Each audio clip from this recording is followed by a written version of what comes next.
Alright, let's see how Speedrun.com is doing today. Huh. Why all the Resident Evil 4 speedruns rejected? I'm sure there's a good reason for it. The run is too slow to be on the boards. Since January 2nd, 2023, there is a limit to how slow a run can be to be verified. You can check the sticky post on the forum for more information. What? Hi everyone, I am McDices, and last night before I went to bed, I noticed my old Resident Evil 4 speedrun times were removed from the leaderboard. While my times weren't anything special, and in fact, I'm pretty sure that I was last placed on both categories, I had a 4 hour and 59 minute and 53 second normal speedrun and a 2 hour, 26 minute and 11 seconds easy speedrun that are both accepted in 2018 and 2019 respectively. As of the making of this video, both of these times have now been rejected due to being too slow, and as well, many other runners' leaderboard times were also removed due to the new rulings. This video is going to be going over the Resident Evil 4 situation, the idea of leaderboard cutoffs, and the general idea of restriction in speedrunning. So let's get started. To start things off, we're going to be taking a look at the new rule that the Resident Evil 4 moderators implemented, since this is where it's directed when my run was rejected. The rule states, runs will only be accepted if they are below a certain IGT, RTA for assignment ADA, threshold associated with each category. This includes world record runs. To know if your time is submittable, you can use this. The thresholds are quite lenient overall, so you put effort into your run and follow proper strats and routing, you won't ever have an issue with this rule when starting out. In case you're wondering, there's 3 reasons for this rule. 1. It encourages people to not do casual runs and actually follow a route and speedrun strats. 2. It saves us, the moderators, time that we spend for free verifying runs of people that aren't putting much effort in at all.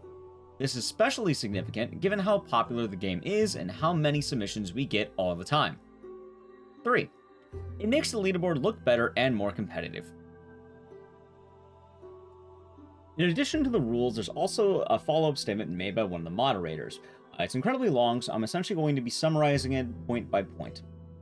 The first point says that the threshold is cited at 30% addition to the average time, which would be the quote-unquote fast enough, and they looked at this, which should be easily achievable according to the mods. The second one describes that they've noticed certain trends of things, going as follows. 1. People do 1 or 2 runs doing the bare minimum, and why would the person want that up there? 2. People who do the same above and try to submit to categories to try to get a quote-unquote free world record, which would be in categories that are not nearly as competitive or optimized. 3. There's people that want to run the game and then sort of just forget to do it. As well, people also just keep submitting PBs again and again and again, which annoys the mods. This paragraph describes that adding moderators doesn't actually solve the problem, but would just really alleviate it, I suppose. This one's kind of weird to me. It's mainly more complaining about the earlier rules and that, oh, I don't see the point of why we should have this, because the moderators do more work anyway, although the moderator work would be alleviated, but either way, that's what this one's about. This one is more just kind of elaborating, saying that the moderators do hard work, they have pretty good turnaround, and it's not about laziness. This paragraph is just mentioning that the moderators do appreciate the Resident Evil 4 community, but they do not appreciate the people they complain about in one of the earlier paragraphs that fall under the 1, 2, or 3s, as we can call them. And lastly, it's mainly just mentioning that they did not delete the runs, they merely just rejected them, and they also did not reject runs that ended up being invalidated due to later discoveries and or speedrun strats. You know, the more I read this, the more I'm beginning to think they really didn't like my 5-hour run. As well, we're going to take a quick look at the times that the moderators of the Resident Evil 4 leaderboard have decided are valid. And a maximum for new game runs, on amateur, you need a time of 1 hour 41 minutes and 30 seconds. On easy, you need a time of 1 hour 46 minutes and 30 seconds. On normal, you need an 1 hour 52 minutes and 30 seconds. And on professional, you need a time of 1 hour 53 minutes and 0 seconds. As a quick basis, Speedrun.com has rather light rules about what's generally listed as a speedrun. I have them pulled up here for you, but the basic idea is that a run just needs to be presentable, and there needs to be an intent of going fast. Looking at the reasons for the change, it can be summarized that the leaderboard moderators are not happy with Resident Evil 4 showcasing and moderating runners that can be considered dormant, growing, or outside of the deeper community. I could understand not wanting to do needless work on a board for things coming up. However, the primary issue comes from the rejection of every run already accepted on the board. How can you complain about additional work when more work had to be done to reject every run when they were acceptable at a previous point in time? In addition to creating a brand new system to check times that was immediately vandalized. As well, one of the mods even states, the only valid purpose I can see is for database, history, archive, statistics purposes, because otherwise, it seems pointless. And yes, I get that many people see speedrunning as nothing more than a light hobby and don't take it seriously at all, but that's the whole point. From our POV, even people who take it very easy can get past these limits we set with just doing a couple attempts every once in a while. It would be incredibly easy to mark it as a new rule going forward if the intent was truly leaderboard integrity. However, looking at all this, we can see they want the so-called blemish of inactive runners gone as a whole. Needless to say, there have been complaints online of people rightfully being upset.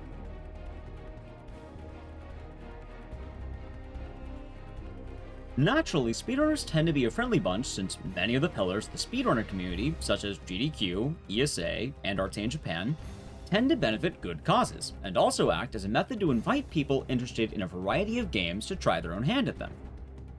This also really is the only way that you end up getting more competitors for your game, since the only way to compete in something is to be aware of it. This becomes especially notable in games of smaller scenes.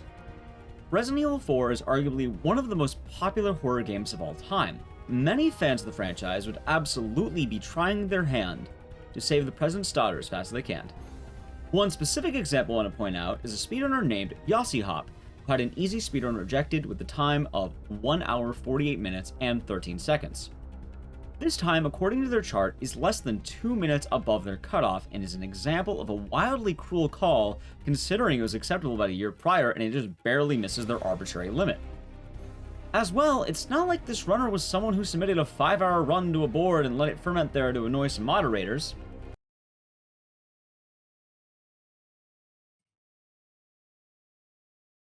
This comes from someone who actually wanted to test themselves in one of their favorite games and is now shunned because they just missed a mark they didn't know they had to hit.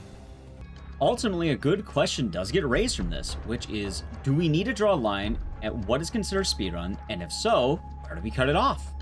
While the Resident Evil 4 mods absolutely jumped the gun and made much too narrow a scope, there is an argument to be had about runs that are laughably bad. For one, casual runs submitted to leaderboards isn't really a problem and never has been to a significant degree. Especially in the case of Resident Evil 4, for someone to submit a casual run to the board, they would both have to be playing the game for the first time and in a single sitting, and simultaneously be aware of what speedrunning is. Resident Evil 4 is a massive game, and accomplishing this is no small feat casually. As well, rules already exist against having a multi-part run, and this is the fact that in modern speedrunning, most runs require the game to be single segment. Meaning the only way this would be a problem is if someone were to challenge themselves on their very first playthrough of this game, which even then, using the basic rules of speedrunning, would still be a speedrun, considering the intent of this is speed.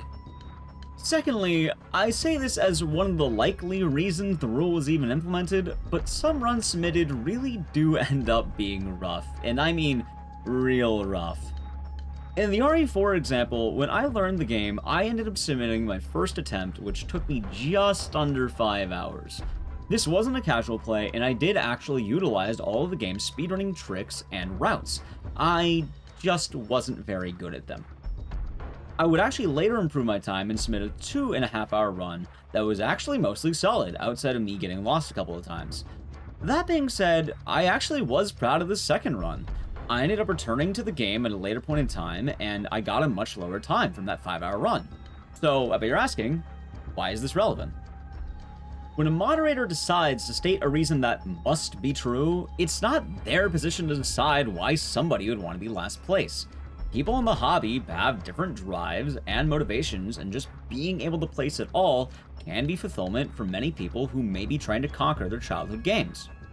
Runs on this leaderboard were already accepted, and many of the runners kept them up because ultimately they wanted them to remain up despite any quality issues one may complain about.